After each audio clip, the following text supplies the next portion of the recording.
আসসালামু আলাইকুম সুপ্রিয় দর্শক, আজ আপনাদেরকে জানাবো হযরত ইব্রাহিম আলাইহিসসালাম যেভাবে কাবা ঘর নির্মাণ করেছিলেন।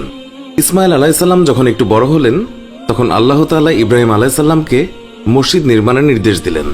হযরত ইব্রাহিম আলাইহিসসালাম একবার শাম দেশ সিরিয়া থেকে মক্কায় আগমন করলেন। সেখানে পুত্র ইসমাইলকে জমজমের পাশে গাছের নিচে বসে তীরধনুক ঠিক করছেন দেখতে পেলেন। হযরত ইব্রাহিম আলাইহিসসালাম এসে তাকে সালাম দিলেন এবং সওয়ারি থেকে অবতরণ করে ইসমাইলের পাশে বসে গেলেন। আর ইসমাইলকে উদ্দেশ্য করে কোনো ভূমিকা ছাড়াই বললেন, হে ইসমাইল, আল্লাহ তাআলা আমাকে একটি কাজ করার হুকুম দিয়েছেন। ইসমাইল বললেন, পিতা, আপনাকে যা আদেশ দিয়েছেন তা পালন করুন। তখন ইব্রাহিম আলাইহিসসালাম বললেন, হে ইসমাইল, আমার প্রভু আমাকে তার জন্য একটি গৃহ নির্মাণের আদেশ দিয়েছেন। তখন ইসমাইল আলাইহিসসালাম বললেন, আমরা কোন স্থানে গৃহ নির্মাণ করব? এই স্থান নিয়ে বিভিন্ন মতানৈক্য রয়েছে। সম্মানিত পাঠক, বাইতুল্লাহর স্থান বর্ণনা করতে গেলে পৃথিবী সৃষ্টির ইতিহাস আগে বর্ণনা করতে হবে। এই পৃথিবী আজকে আমরা যেই রকম দেখছি সেই রকম ছিল না। এই পৃথিবী সৃষ্টির পূর্বে পানি আর পানি ছিল। হযরত ইবনে আব্বাস রাদিয়াল্লাহু তাআলা আনহু বলেন, আকাশ মণ্ডলী এবং পৃথিবী সৃষ্টির পূর্বে আল্লাহর আরশ পানির উপরে বিদ্যমান ছিল। ইমাম বাগবী রাহমাতুল্লাহ আলাইহি বলেন, জগৎ সৃষ্টির 2000 বছর পূর্বে আল্লাহ এক ঘূর্ণিঝড় প্রেরণ করলেন যা এই পানিকে প্রচণ্ডভাবে নাড়া দিল। আর এতে কাবা গৃহের অবস্থান স্থলে গম্বুজের মতো একটি ফেনার সৃষ্টি হলো। অতঃপর আল্লাহ তাআলা এর নিচে মাটির পৃথিবীর বিস্তৃতি দেন আর তাতে পর্বতমালা সৃষ্টি করে এতে স্থিতি দান করেন। একাধিক হাদিসে এসেছে, হযরত আদম আলাইহিসসালাম পৃথিবীতে প্রেরিত হওয়ার পর প্রথমবারের মতো তিনি এই কাবা ঘরটি তৈরি করেন। এমন জায়গায় তৈরি করেন যার ঠিক উপরের সপ্তম আসমানে বাইতুল মামুর অবস্থিত। আদম নির্মিত এই কাবাঘর হযরত নূহের প্লাবনে ধ্বংস হয়ে যায়, কিন্তু কাবা গৃহের চিহ্নটি সম্পূর্ণ বিলীন হয়ে যায়নি। হযরত ইব্রাহিম আলাইহিসসালাম ইসমাইলের প্রশ্নে ওই ধ্বংসস্তূপের দিকে দেখালেন। ইসমাইলের প্রশ্নে ইব্রাহিম আলাইহিসসালাম আল্লাহর কাছে আরজ করলেন, হে আল্লাহ, কোথায় কাবা নির্মাণ করব? আল্লাহ তখন অবতীর্ণ করলেন একটি সাকিনা, সর্পাকৃতির একটি তীব্র ঘূর্ণিবার্তা। আল্লাহ জানালেন, এই সাকিনা যেখানে গিয়ে স্থির হবে সেই স্থানটিই হবে কাবার স্থান। ঘূর্ণিবার্তা চলতে চলতে নির্ধারিত স্থানে গিয়ে স্থির হল। সেখানেই হযরত ইব্রাহিম আলাইহিসসালাম কাবা নির্মাণ শুরু করলেন। তাফসিরে মাজাহারি। হযরত আলী এবং হাসানের বর্ণনায় রয়েছে, হযরত ইবনে আব্বাস রাদিয়াল্লাহু তাআলা আনহু বলেছেন, আল্লাহ পাক অবতীর্ণ করলেন একটি চলমান মেঘ। মেঘটি নির্ধারিত স্থানের দিকে ভেসে চলছিল আর ইব্রাহিম আলাইহিসসালাম তার ছায়ায় পথ চলছিলেন। মেঘটি এক স্থানে এসে স্থির হল। হযরত ইব্রাহিম আলাইহিসসালাম সেখানে দাঁড়ালেন। নির্দেশ এলো, এখানেই কাবাগৃহ নির্মাণ করো। কোনো কোনো ভাষ্যকার বলেন, আল্লাহ পাকের নির্দেশে হযরত জিবরাইল আলাইহিসসালাম ইব্রাহিমকে কাবা শরীফের স্থান দেখিয়ে দিয়েছেন। হযরত ইবনে আব্বাস রাদিয়াল্লাহু তাআলা আনহু বলেন, স্থান নির্বাচিত হওয়ার পরে পিতা পুত্র মিলে আরম্ভ করে দিলেন কাবাগৃহ নির্মাণের কাজ। এরা দুইজনে ভিত্তির খনন কাজ আরম্ভ করলেন আর মুখে উচ্চারণ করতে লাগলেন, রব্বানা তাকাব্বাল মিন্না ইন্নাকা আনতাস সামিউল আলিম।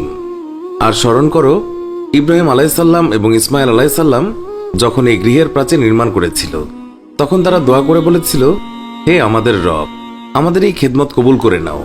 তুমি সবকিছু শ্রবণকারী ও সবকিছু জ্ঞাত। সূরা আল বাকারা 127 নম্বর আয়াত। হযরত ইব্রাহিম আলাইহিসসালাম এবং ইসমাইল আলাইহিসসালাম দুইজনে মিলে ভিত্তির জন্য মাটি খনন করে ভিত্তির কাজ শুরু করে দিলেন। হযরত ইসমাইল আলাইহিসসালাম পাথর বয়ে আনতেন আর বৃদ্ধ হযরত ইব্রাহিম আলাইহিসসালাম নির্মাণ কাজ চালাতেন। ইব্রাহিম আলাইহিসসালাম মিস্ত্রি আর ইসমাইল আলাইহিসসালাম যোগালের ভূমিকা পালন করেছেন। হযরত আব্দুল্লাহ ইবনে আব্বাস রাদিয়াল্লাহু তাআলা আনহু বলেছেন, হযরত ইব্রাহিম আলাইহিসসালাম 5টি পাহাড় থেকে পাথর এনেছেন।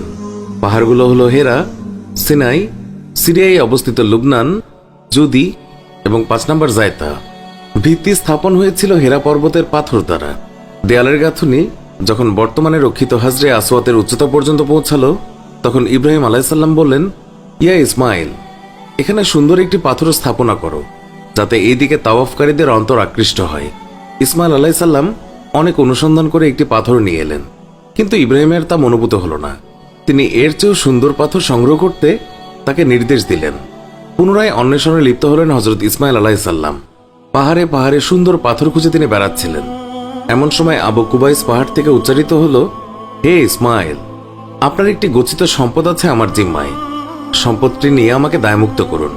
হযরত নূহ আলাইহিসসালামের প্লাবনে হজরত আদম আলাইসাল্লাম নির্মিত কাবা প্লাবিত হয়ে গেলে আল্লাহ তাআলা জিব্রাইলকে নির্দেশ দিলেন হাজরে আসওয়াদ পাথরটি সংরক্ষণ করার জন্য। আদম আলাইসাল্লাম জান্নাত থেকে আসার সময় এই পাথরটি নিয়ে এসেছিলেন এবং তিনি কাবা নির্মাণের পরে এই পাথরটি দেয়ালে স্থাপন করেছিলেন। জিব্রাইল আলাইসাল্লাম পাথরটি নিয়ে আবু কুবাইস পর্বতে রেখে দেন। হজরত ইসমাইল আলাইসাল্লাম পর্বতের ভিতর থেকে পাথরটি নিয়ে কাবা শরীফের দেয়ালে রাখলেন, যাতে করে এই পাথর থেকে মানুষ কাবা গৃহের তাওয়াফ আরম্ভ করতে পারে। এইভাবে হাজরে আসওয়াদ পেল তার যথাযথ স্থান। তখন এই পাথরটির শুভ্রতা এত প্রখর ছিল যে এর আলোতে পারিপার্শ্বিক অঞ্চলসমূহ আলোকিত হয়ে যেত, কিন্তু পরবর্তীতে কাবা গৃহে 2 বার আগুন লেগে পাথরটি ক্ষতিগ্রস্ত হয় এবং কালো বর্ণ ধারণ করে। তাফসিরে ইবনে কাসির, অন্ধকার যুগের অপবিত্র এক নারীর স্পর্শে পাথরটি হয়ে পড়ে জ্যোতিহীন এবং কালো। তাফসিরে মাজাহারি, মুশরিকদের অপবিত্র স্পর্শের কারণেই নাকি তা কালো বর্ণে পর্যবসিত হয়। সম্মানিত পাঠক, এই পাথরটি বর্তমানে পৃথিবীর বুকে বিদ্যমান একমাত্র পাথর যা বেহেশত হতে প্রেরিত। এটা আল্লাহর একটি বিশাল কুদরত। হাজী সাহেবদের জন্য এই পাথরে চুমু দিতে পারার সুযোগ এক বিরল সৌভাগ্যই বটে। এক পর্যায়ে গৃহের দেয়াল উঁচু হয়ে গেলে, উচ্চতা কোমর পর্যন্ত হলে ইব্রাহিম আলাইসাল্লামের পক্ষে তা নাগাল পাওয়া কঠিন হয়ে পড়ল। তখন ইসমাইল আলাইসাল্লাম একটি পাথর সংগ্রহ করে নিয়ে এলেন। হজরত ইব্রাহিম আলাইসাল্লাম এর উপর দাঁড়িয়ে কাবা গৃহের গাঁথনি কর্ম সম্পাদন করলেন। হাদিসে এসেছে, কাবা গৃহের দেয়াল যতই উঁচু হতে লাগলো, পাথরের উচ্চতাও ততই বৃদ্ধি পেতে লাগলো।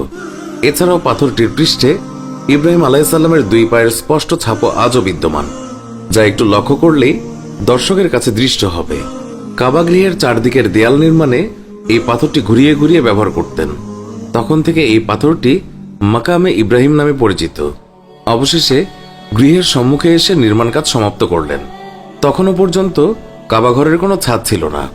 বিশিষ্ট ইতিহাসবিদ মোহাম্মদ ইবনে ইসহাক বর্ণনা করেছেন যে ইব্রাহিম আলাইসাল্লাম যখন কাবা গৃহের নির্মাণ কাজ সমাপ্ত করলেন, তখন জিব্রাইল আলাইসাল্লাম এসে তাকে বললেন, এবারের চারপাশে 7 চক্কর তাওয়াফ করে দিন। তখন তিনি এবং ইসমাইল আলাইসাল্লাম কাবা গৃহের চারপাশে 7 বার তাওয়াফ করলেন। প্রত্যেক তাওয়াফে 4টি কোণার প্রত্যেকটি একবার করে স্পর্শ করলেন।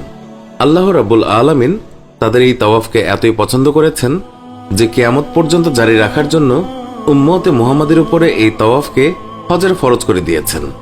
সুবহানাল্লাহ। 7 চক্কর তাওয়াফ শেষে তিনি এবং ইসমাইল আলাইসাল্লাম মাকামে ইব্রাহিমের পেছনে দাঁড়িয়ে 2 রাকাত নামাজ আদায় করলেন।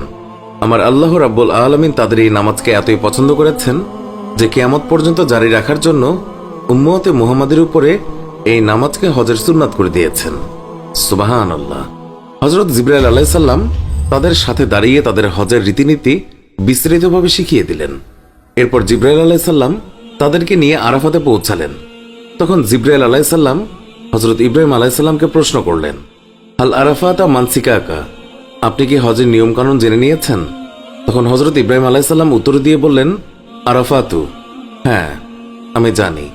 অতঃপর আল্লাহ তাআলা হযরত ইব্রাহিম আলাইহিসসালামকে হুকুম দিয়ে বললেন, তুমি শুধু নিজে জানলেই হবে না, তুমি জনতার উদ্দেশ্যে হজের আহ্বান জানাও। আল্লাহ বলেন, এবং লোকদেরকে হজের জন্য সাধারণ হুকুম দিয়ে দাও, যেন তারা প্রত্যেককে দূর দূরান্ত থেকে পায়ে হেঁটে এবং উটের পিঠে চড়ে আসে। সূরা আল হজ আয়াত 27। হযরত ইব্রাহিম আলাইহিসসালাম বললেন, হে আল্লাহ, আমার আওয়াজ তো বেশি দূরে পৌঁছাবে না। ইমাম মাযহারি রাহমাতুল্লাহ আলাইহি বলেছেন, ইব্রাহিম আলাইহিসসালাম হজের আহ্বান জানানোর উদ্দেশ্যে একটি পাথরের উপর দাঁড়ালেন। সেই পাথর এত উঁচুতে উঠে গিয়েছিল যে পৃথিবীর যে কোনো পর্বতের চাইতেও এর উচ্চতা বেড়ে গিয়েছিল। বর্তমানে সবচেয়ে বড় পর্বত তা হলো মাউন্ট এভারেস্ট, যার উচ্চতা হলো 8850 মিটার। সেই দিন হযরত ইব্রাহিম আলাইহিসসালামের জন্য গোটা দুনিয়ার সমস্ত জায়গা এবং জগৎবাসীকে তার নিকটবর্তী করে দেয়া হয়েছিল। তিনি সেখান থেকে বিশ্ববাসীকে উদ্দেশ্য করে এক একবার এক এক দিকে মুখ করে আহ্বান জানালেন, হে মানব গোষ্ঠী, তোমাদের উপরে প্রাচীন গৃহের উদ্দেশ্যে হজ পালনের বিধান নির্ধারিত হয়েছে। তোমরা তোমাদের প্রতিপালকের এই আহ্বানে সাড়া দাও। তখন চারদিক থেকে উত্তর এসেছিল, লব্বাইক আল্লাহুম্মা লব্বাইক, লব্বাইক লা শারীকা লাকা লব্বাইক, ইন্নাল হামদা ওয়ান নি'মাতা লাকা ওয়াল মুলক লা শারীকা লাকা লব্বাইক। হে প্রভু, আমরা আপনার দরবারে উপস্থিত। সেদিন রূহের জগৎ থেকেও যারা হযরত ইব্রাহিম আলাইহিসসালামের আহ্বানে সাড়া দিয়েছিল, তাদের ভাগ্যে হজ সম্পাদন নিশ্চিত হয়ে গিয়েছে।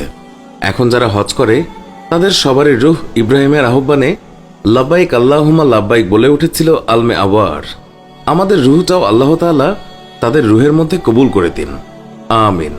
সুপ্রিয় দর্শক, এই ছিল আমাদের আজকের ভিডিও। ভিডিওটি ভালো লাগলে লাইক দিন, আর নিয়মিত আমাদের ভিডিও পেতে আমাদের চ্যানেলটি সাবস্ক্রাইব করে পাশে থাকা বেল আইকনটিও প্রেস করুন। এতে করে আমাদের নতুন ভিডিও পাবলিশ হওয়া মাত্রই ওই ভিডিওর নোটিফিকেশন আপনার কাছে পৌঁছাবে। আজকের মতো বিদায় নিচ্ছি, দেখা হবে নতুন কোনো ভিডিওতে। ভালো থাকবেন।